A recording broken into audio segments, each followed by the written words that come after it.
fourth quarter. What wala? We forgot how to play basketball and what we were doing. We had 7 turnovers in the quarter, 5 possessions in a row, we threw the ball away. I don't know what we were doing. Mind-boggling, but yeah, we choked, we collapsed, we sucked. It's not the way you want to start the second round. Definitely, we needed this game. No disrespect to Blackwater, but we really needed this game. Now we're gonna have to earn it the hard way. We have 4 teams, yung mga perennial playoff contenders and yung mga kalaban namin. Obviously, it's gonna be tough for us, but no excuse. Blackwater played well.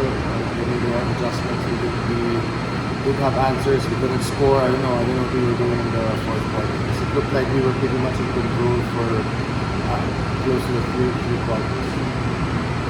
Coach, nakikita niyong sa ilalim niyo na parang yung backing for position coach mo sa race and how crucial is the next few games for you in relation to those two? I'd like to think we need to win at least 2 games to have a chance to win the playoffs. Obviously, Meralco, they're struggling. They got one guys out in 6, so they're gonna figure it out eventually. So we just have to worry about ourselves. Now we have to go off an upset. Again, we're underdogs for in every game, but today we just didn't play smart basketball. It's really frustrating. So I don't really have too much to say.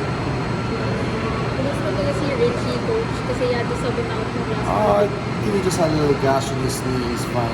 Nothing major. So How about having Matthew White in attendance, former Phoenix player? yeah, it was nice. I'd love to have him on the bench, not behind us in the bench, but it is what it is. Hopefully one day I'll get the chance to coach Matt again here in the PBA. But yeah, it's a big boost. He's still close to a lot of guys in the court. But again, he's going back to Japan. But tingnan natin after. Sana makabalik siya sa amin sa Phoenix. Coach, you played Rain or Shine on Sunday. They beat you in the first round. A big game, obviously. Yeah, we need to find a way to win, to be physical, to stop Fuller because they bullied us, they manhandled us. I mean, Blackwater also bullied us. So, sana pumalag kami at hindi kami maging malambot kasi we wanna change our mindset. We just have to be tougher, especially against a tough physical team like this.